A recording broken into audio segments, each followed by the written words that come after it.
ఉన్న బంగారాన్ని విడిపించి ఆ రోజు ఆన్లైన్ రేటుకే మేము కొంటాం. Sharma gold company. నమస్కారం, నేను మీ జాహ్నవి. మనతో ఉన్నారు ప్రముఖ జ్యోతిష్య వాస్తు పండితులు, ప్రముఖ ఆధ్యాత్మికవేత్త, జ్యోతిష్య వాస్తు శిక్షణ నిపుణులు, లలిత ఉపాసకులు బ్రహ్మశ్రీ నానాజీ పట్నాయక్ గురువు గారు. సూక్ష్మంలో మోక్షం ఈ ప్రత్యేక కార్యక్రమం ద్వారా మనకున్నటువంటి ప్రతి సమస్యకి ఎంతో చక్కటి సొల్యూషన్స్ అందిస్తూ ప్రతి ప్రశ్నకి మనకు అర్థమయ్యే రీతిలో అర్థం అయ్యేలాగా చక్కగా వివరిస్తూ ఉన్నారు కదా మన బ్రహ్మశ్రీ నానాజీ పట్నాయక్ గురువు గారు. మరి ఈ రోజు కూడా మన అందరికీ ఉపయోగపడే ఒక చక్కటి టాపిక్ ని గురువు గారి మాటలు అడిగి తెలుసుకుందాం. నమస్కారం గురువు గారు. శ్రీమాత్రే నమః. గురుగారు, ఈ అమావాస్య చాలా ప్రత్యేకంగా ఉంటున్నారు.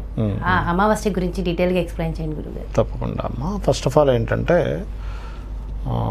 ఈ అమావాస్యకు ఉన్న ప్రత్యేకత ఏమిటి, ఈ అమావాస్య చేసుకోవడం వల్ల కలిగే ఫలితాలు ఏమిటంటే, ఉద్యోగం కోసం ఇబ్బంది పడుతుంటారు చూసారా, ఉద్యోగం రావట్లేదనో లేకపోతే సంతానం ఇబ్బంది ఉందనో, వాళ్ళు ఎంత ప్రయత్నం చేస్తున్నా ఎదగలేకపోతున్నామనో, ప్రమోషన్స్ రావట్లేదనో, ఇటువంటి వాటికి ఈ అమావాస్య బాగా ఉపయోగపడుతుంది. ఎందుకంటే మనకి రాజ్యస్థానము అంటారు. జన్మజాతకంలో రాజ్యస్థానం అంటే దశమ స్థానం. Natural 10th house is Makar రాశి. అక్కడ రాజ్యగ్రహాలు రెండు అక్కడ సంచరిస్తున్నాయి ఈ అమావాస్య రోజు మకరంలో. మనకి సర్వసాధారణంగా చూడండి, ఏదైనా జన్మజాతకంలో వాళ్ళ దశమ స్థానం పాడైంది అనుకోండి, అంటే 10th లార్డ్ అంటారు, 10th లార్డ్ కానీ 6th లార్డ్ కానీ పాడవుతే సరైనటువంటి పొజిషన్స్ లేకపోవడం ఉద్యోగరీత్యా. ఎంతో కొంతమంది చూడండి ఎంతో చదువుతారు కానీ సరైన పొజిషన్ వాళ్ళకి రాదు. ఎందుకు రాదు అంటే అర్థమే కాదు వాళ్ళకి. అవునండి, ఎంతో ప్రయత్నం చేశాను రాలేదండి, నా ఫెయిత్ అండి అనుకుంటూ ఉంటారు. ఎందుకు అంటే 10th లార్డ్ పాడయ్యాడు, పాపకత్తెరలో పడ్డాడు, శుభగ్రహాలతో సంబంధం లేదు, లేకపోతే 10th లార్డ్ ఫలితం ఇచ్చే దశలు రావలేదు అన్నప్పుడు వాళ్ళకి ఉద్యోగరీత్యా ఎదుగుదల అనేటువంటిది ఉండదు. 6వ అధిపతి కూడా పాడైతే ఇంకా ఘోరంగా ఉంటుంది పరిస్థితి. అంటే నిత్య జీవితంగా చెప్తూ ఉంటారు 6వ స్థానాన్ని. అలాంటి సందర్భంలో ఇప్పుడు ఎలాగో తెలుసో తెలియకో పూర్వజన్మలో చేసుకున్న కర్మ వల్ల ఈ గ్రహస్థితి ఇలా ఏర్పడింది, వీళ్ళకి అనుభవిస్తున్నారు. అమావాస్యలో ప్రత్యేకంగా ఈ మాసంలో వచ్చే అమావాస్య, ఇప్పుడు నెక్స్ట్ 8వ తేదీ వచ్చే అమావాస్య ఎటువంటిదంటే, ఉద్యోగ సంబంధించినటువంటిది ఏదైతే వీళ్ళు ఇబ్బంది పడుతున్నారో ఆ యొక్క బ్యాడ్ కర్మను తొలగిస్తుంది. అయితే అమావాస్యకి మనం చేసేది ఏమిటి, శాస్త్రాల్లో చెప్పినట్టుగా మనకి దేవీ భాగవతంలో కూడా అష్టమి, నవమి, చతుర్దశి ప్రత్యేకంగా చెప్పారు. దాని తర్వాత పెద్దలు అమావాస్య, పౌర్ణమి కూడా కలిపారు దానిలో. అందులో ఇప్పుడు వచ్చే అమావాస్య మీరు కనుక అంటే బాగా ఎక్కువ కర్మ ఉంది, 27 సార్లు లలిత సహస్రనామాలు కనుక చదవగలిగితే, ఉద్యోగం లేదు ఇంట్లో కూర్చున్నాను అనుకోండి, టైం ఉంటుంది, ఎట్లాగో ఉన్నవాళ్ళు ఎలాగో చేయాల్సిన అవసరం ఉండదు. ఉదయం నుంచి సాయంత్రం వరకు ఆల్మోస్ట్, అంటే ఉదయం పూట మొదలు పెట్టామనుకోండి, ఫాస్ట్గా చదివే వాళ్ళు ఉంటే 15-20 నిమిషాల్లో చదివేస్తారు మొత్తం లలిత సహస్రనామాలు. లేదు చదవడం రాదు వాళ్ళకి, అంటే వాళ్ళకి కొంతమందికి నోరు తిరగకపోవచ్చు, తెలుగు రాకపోవచ్చు, ఇటువంటి ఇబ్బంది ఉన్న వాళ్ళు యూట్యూబ్లో మనకు కొడితే వస్తుంది. యూట్యూబ్లో ఆ యూట్యూబ్లో ఉన్నటువంటి లలిత సహస్రనామాలు ప్లే చేసుకుంటూ పుష్పాలతోనో కుంకుమతోనో మీరు అర్చించినట్లయితే అమ్మవారి పటం, లలిత అమ్మవారి పటం పెట్టుకొని బాగుంటుంది. లేదు ఆ వీడియో పెట్టుకొని కూర్చొని చక్కగా మీరు ఆ సహస్రనామాలు వస్తుంటే మీరు మనసులో చాంటింగ్ చేస్తూ ఉన్నారనుకోండి, దానికి ఈక్వల్గా అలా కూడా 27 టైమ్స్ చేయొచ్చు. అదొక పద్ధతి.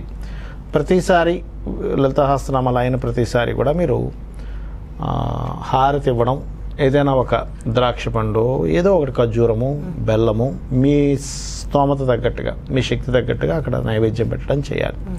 ఒక 9 సార్లు చేశారు. ఉపవాసం ఉండగలిగిన వాళ్ళు ఉపవాసం ఉండొచ్చు. ఉపవాసం ఉండలేమండి, మా శరీరం సహకరించదు, ఏదో తింటే కానీ మాకు శరీరం సహకరించదు, షుగరు, బీపీలు ఉంటాయి, కొంతమంది ఆకలి వేస్తే ఉండలేరు. అలాంటి వాళ్ళు ఈ 9 సార్లు పెట్టింది ఏదో ఫలం ఉంటుందిగా, యాపిల్ పండు, ద్రాక్ష పండు ఏదో ఒకటి ఉంటుందిగా, 9 సార్లు అయిన తర్వాత చక్కగా అమ్మవారి ప్రసాదంగా తీసుకొని మళ్ళీ స్టార్ట్ చేసుకోవచ్చు. ఇదొక పద్ధతి. రెండవది, లలితా సహస్రనామాల్లో మొదటి నామం ఉంటుంది శ్రీమాత, శ్రీ మహారాజ్ని, శ్రీమత్ సింహాసనేశ్వరి అని.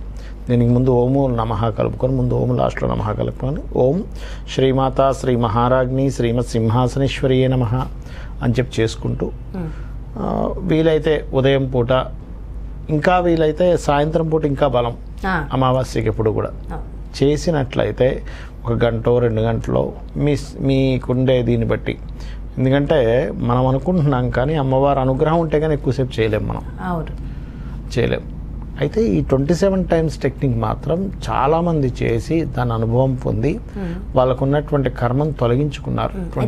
అమావాస్య రోజే ఇది చేయాలంటారా? అమావాస్య రోజు అంటే మనకి దేవీ భాగవతంలో స్వయంగా అమ్మవారు చెప్పింది.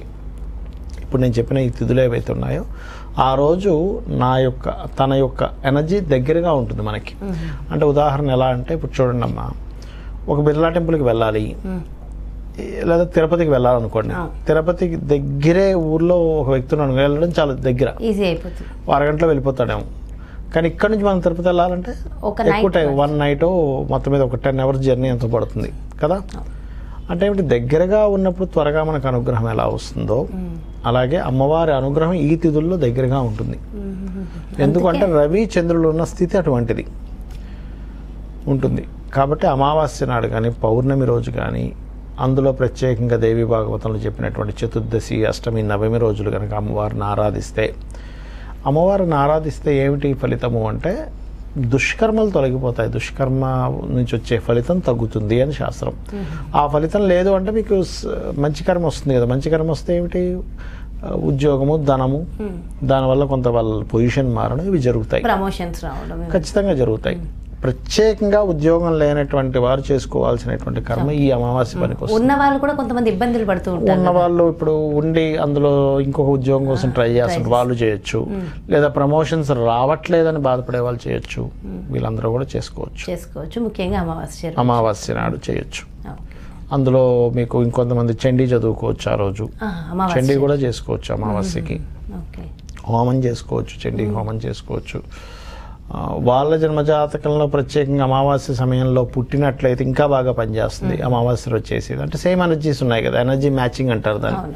ఆ రకంగా కూడా అమావాస్య జననం సమయంలో పుట్టారు, వాళ్ళకి తెలుస్తుంది రవిచంద్రులు కలిసి ఉన్నారని. ఇప్పుడున్న సమయంలో కూడా చేసుకుంటే ఇంకా ఎక్కువ పవర్ వస్తుంది. అంటే అమావాస్య రోజు పుట్టిన వాళ్ళు కూడా ఈ అమావాస్య చేసుకుంటే ఇంకా మంచిది. అమావాస్య జననం దోషమేం కాదు. ఆడపిల్ల పుడితే లక్ష్మీదేవి, లక్ష్మీ స్వరూపం అని చెప్తూ ఉంటారు. కాకపోతే వాళ్ళకి ఏదైనా ఒక భావం గనక, అంటే వాళ్ళ ధనభావము, లేకపోతే ఉద్యోగ భావము, సంతాన భావము, వివాహ భావము అమావాస్యకి లింక్ అయిందనుకోండి, ఆ విషయంలో వాళ్ళకి ఎదుగుదల ఉండదు. అప్పుడు ఏం చేయాలి అంటే ఈ అమావాస్య నాడుగానే చేస్తే అమ్మవారికి సాధన, ఆ దోషం అనేటువంటిది పరిపూర్ణంగా పోతుంది. సో మరింత మంచిది. ఓకే, చాలా సంతోషం గురుగారు, చాలా చక్కగా వివరించారు. Thank you so much. నమస్కారం. శ్రీమాత్రే నమః. చూసారు కదండి, మరి ఫిబ్రవరి 8 అమావాస్య, ఆ తిథిని పురస్కరించుకుని ముఖ్యంగా ఉద్యోగంలో ఉన్నత స్థితి కావాలన్నా, ఉద్యోగం రావాలన్నా, ఉద్యోగంలో ఉన్నటువంటి సమస్యల నుంచి బయటపడాలన్నా ముఖ్యంగా చేయవలసిన విధి విధానాలు ఏమిటనేది గురువుగారు ఎంతో చక్కగా వివరించారు కదా. మరో చక్కటి ప్రత్యేకమైన కార్యక్రమంతో మళ్ళీ మీ ముందుకు చేస్తాను. నమస్కారం.